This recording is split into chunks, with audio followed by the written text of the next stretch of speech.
Hello students, question number 23 from JEE Main 2023, 11th April, shift 2. The question is, let A vector given है, B vector given है हमें, and C is a vector such that A dot C का value 11 है and B का dot with A cross C is equal to 27 है and B dot C is equal to minus root 3 times mod B, then A cross C का modulus का square क्या आएगा ये बताना है मुझे. तो हम क्या करेंगे, सबसे पहले तो कि सी वेक्टर को हम अज्यूम कर लेंगे कि है एक्स आई कैप प्लस वाई जे कैप प्लस जेड के कैप, इस तरीके से अज्यूम कर लेंगे. तो सबसे पहले ए डॉट सी का वैल्यू 11 अगर गिवन है तो ए के साथ इसका डॉट लूँगा मैं अगर, तो यहाँ से आ जाएगा एक्स प्लस 2y प्लस आएगा 3z का वैल्यू एक्चुअली 11 गिवन है. तो यहाँ से हमें ये फर्स्ट इक्वेशन मिल जाएगी. उसके बाद फिर सेकंड इक्वेशन के लिए उसने गिवन है कि बी डॉट सी का वैल्यू गिवन है minus root 3 times mod b.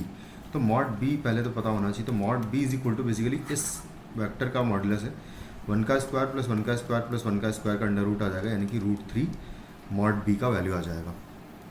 तो बी डॉट सी का वैल्यू जो है वो हो जाएगा माइनस टाइम्स रूट 3 और इंटू आ जाएगा मॉड बी का वैल्यू भी रूट 3, तो ये हो जाएगा माइनस 3. और बी डॉट सी का वैल्यू निकाल लेंगे क्योंकि सी वेक्टर है मेरे पास, बी वेक्टर भी है, तो ये हो जाएगा x plus y minus z हो जाएगा बी के साथ डॉट प्रोडक्ट सी वेक्टर का. तो ये इक्वल टू गिवन है मुझे माइनस 3. तो ये है हमारा सेकंड इक्वेशन. उसके बाद थर्ड इक्वेशन के लिए हम क्या करेंगे, इसको यूज़ करूँगा मैं कि बी का डॉट मुझे गिवन है ए क्रॉस सी के साथ ये 27 है. अब यहाँ पर देखो हम डॉट और क्रॉस को इंटरचेंज कर सकते हैं, तो इस वजह से मैंने अगर यहाँ पर किया तो बी क्रॉस ए का डॉट अगर हम ले लेंगे सी के साथ तो ये वापस 27 ही आएगा, यानी कि बी क्रॉस ए का वैल्यू निकालना पड़ेगा पहले हम लोगों को. तो बी क्रॉस ए अगर निकालेंगे तो ये आएगा आई जे के, बी के कॉम्पोनेंट से 1 1 माइनस 1 और ए के कॉम्पोनेंट है 1 2 एंड 3. इसको ओपन करके बी क्रॉस ए निकालूंगा मैं, तो यहाँ से आ जाएगा 3 एंड प्लस 2 हो जाएगा 5 आई कैप आएगा. जे में अगर देखें तो इसको हटाएंगे तो 3 एंड प्लस 1 हो जाएगा 4, लेकिन मैं लिखूँगा माइनस 4 जे कैप. उसके बाद लास्ट फाइनली के में अगर देखें तो आएगा 2 माइनस 1 हो जाएगा 1, तो प्लस आ जाएगा के कैप. तो इस वेक्टर के साथ बेसिकली डॉट प्रोडक्ट हमको गिवन है 27, क्योंकि बी क्रॉस ए वेक्टर ये वाला वेक्टर जो हमने निकाला है इसका डॉट विथ सी वेक्टर लेंगे तो आएगा 5x आएगा माइनस 4y आएगा एंड प्लस आएगा z इज इक्वल टू आएगा 27. तो ये हो गई आपकी थर्ड इक्वेशन. इन तीनों इक्वेशंस को हम सॉल्व करेंगे. तो मैं नेक्स्ट पेज पर लिख लेता हूँ तीनों इक्वेशंस को. x plus 2y plus 3z is equal to 11 है. Second equation x plus y minus z है इज इक्वल टू है माइनस 3 और 5x minus 4y plus z है इज इक्वल टू है 27. कुछ इस तरीके से है. तो इन तीनों इक्वेशंस को सॉल्व करने के लिए हम लोग एक वेरिएबल एलिमिनेट कर लेते हैं दोनों में, तीनों इक्वेशंस में बेसिकली.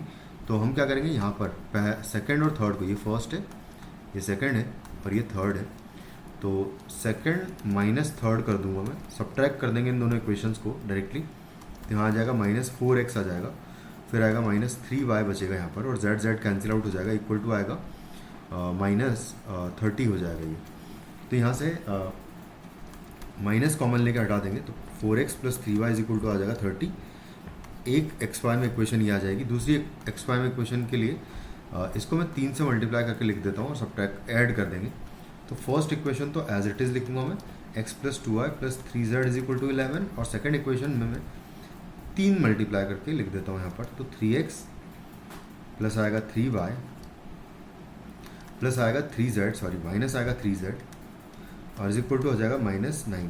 कुछ इस तरीके से आ जाएगा 3 से मल्टीप्लाई. अब दोनों को ऐड कर देंगे तो ये आ जाएगा 4x और आएगा प्लस 5y और ये कैंसिल आउट हो जाएगा, इक्वल टू आएगा यहाँ से 11 माइनस 9 करूँगा तो यहाँ पर बचेगा 2.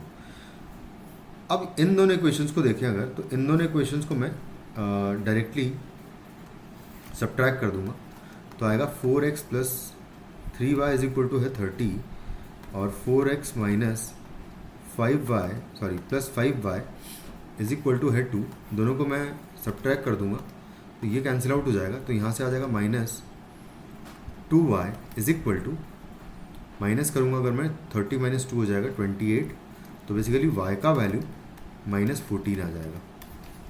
y का वैल्यू -14 आ गया तो x का वैल्यू आ जाएगा, और x का वैल्यू अगर देखें तो x के वैल्यू के लिए इसी में पुट कर दूँगा किसी एक इक्वेशन में इन दोनों में से, तो जो x का वैल्यू आएगा, और एक सेकंड, y का वैल्यू हमारा -14 आया है, तो एक सेकंड इसको फिर से एक बार सॉल्व कर लेते हैं हम लोग तीनों इक्वेशंस को प्रॉपर वे में थोड़ा सा। तो फर्स्ट इक्वेशन जो है, इन दोनों को तो हमने सब्ट्रैक्ट किया था, तो जब सब्ट्रैक्ट करेंगे तो -30 आएगा, करेक्ट है। -4x -3y इक्वल टू -30 आएगा। 4x + 3y equal to 5। एक सेकंड, यहाँ पर जो थर्ड इक्वेशन हमने निकाली है ये बेसिकली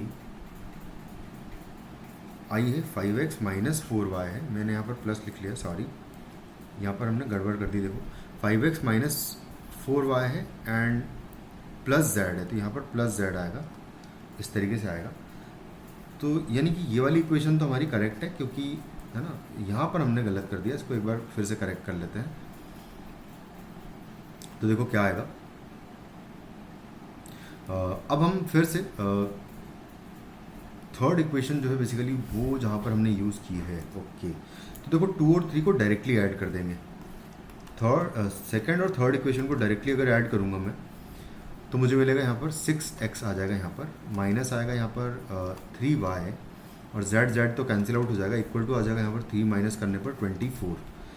तो बेसिकली x 3 से डिवाइड कर दूंगा पूरी इक्वेशन को अगर मैं, तो 2x -y is equal to 8 बचेगा।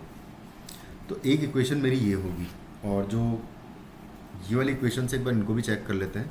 x + y - z है इक्वल टू -3 है, करेक्ट है। x + 2y, ठीक है, ये तो करेक्ट है। तो इन दोनों इक्वेशन को जो सब्ट्रैक्ट करके हम लेके आए हैं ये भी एक्चुअली करेक्ट है। तो एक इक्वेशन है 4x + 5y is equal to 2, और दूसरी इक्वेशन है ये।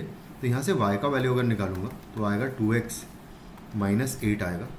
तो y का वैल्यू ऊपर सब्सटीट्यूट करूँगा अगर मैं, तो 4x + 5 times 2x - 8 is equal to हो जाएगा 2। तो यहाँ से आ जाएगा 4x एंड आएगा यहाँ से 10, तो यानी कि 14x आएगा, और 5 × 4 हो जाएगा 40, तो इधर हो जाएगा जाके 42। तो x का वैल्यू मेरे पास आ जाएगा 3, और x का वैल्यू 3 आ गया, तो y का वैल्यू निकाल लेंगे हम लोग। तो वो आएगा 3 × 2, यहाँ पर हो जाएगा 6, और -8 कर दूंगा तो -2 बेसिकली y का वैल्यू आ जाएगा। फिर किसी भी एक इक्वेशन में पुट कर देंगे, यहाँ पर मान लो सेकंड इक्वेशन में हम लोग x और y का वैल्यू पुट कर देंगे तो z आ जाएगा। x का वैल्यू है 3 प्लस y का वैल्यू है -2, तो -2 आ जाएगा, एंड -z है इज इक्वल टू -3 है। तो यहाँ से z का वैल्यू हो जाएगा, 3 इधर जाएगा, +1 है तो 4 हो जाएगा ये। तो z का वैल्यू मेरे पास 4 आ जाएगा। अगर x y z आ गया तो हमारे पास बेसिकली c वेक्टर आ जाएगा। c वेक्टर हो जाएगा मेरे पास 3i कैप, y का वैल्यू है -2 यानी कि -2j कैप, और प्लस आएगा 4k कैप। उसके बाद हमसे पूछा है कि a क्रॉस c का मॉडुलस का स्क्वायर क्या आएगा। तो a वेक्टर है 1 2 3, इसके साथ इसका क्रॉस प्रोडक्ट ले लूँगा मैं।